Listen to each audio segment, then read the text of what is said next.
OK， 好啊，一起步啦，可以留意下。咁啊，可以留意下鼓山下面嗰條水線係，可唔可以感受到龍舟嘅速度係去到邊啦？哇！真係下第六線啦，真係10秒嘅比賽，你已經見到咧，一畫出嚟可以爭成一個龍舟嘅位，冇錯冇錯，高手過招啊！同埋就真係同之前嘅賽事啊，好明顯見到咧，就係嗰個劃槳嘅頻率咧高好多啊！呢一場賽事，冇錯冇錯。哇！呢個鏡頭咧相當之靚啊！係，睇下個尾浪啊，都可以感受到個速度咁咯。好啦，咁啊，藍色衫嘅澳門隊咯。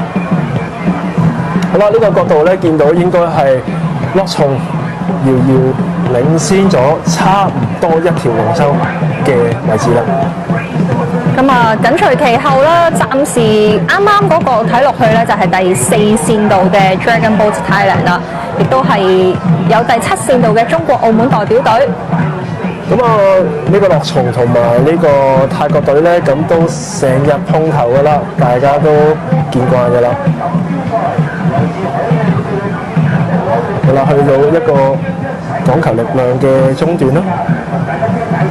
咁啊，位置都冇乜點樣變啊，拋離都冇乜再點樣擴大啊。咁啊，樂松依然係保持住一條龍舟嘅領先位置咯嘅優勢。好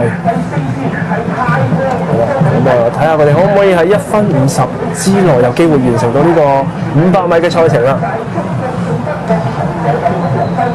哇！已經咧帶咗出嚟咧成條船㗎啦，咁啊見到樂松羅浮宮啊，一直都係 keep 住佢拉啦。好啦，感覺到佢哋開始加力啦，慢慢加速啦。哇！真係1分50啊！推斷都好接近啦，咁啊非常之高嘅。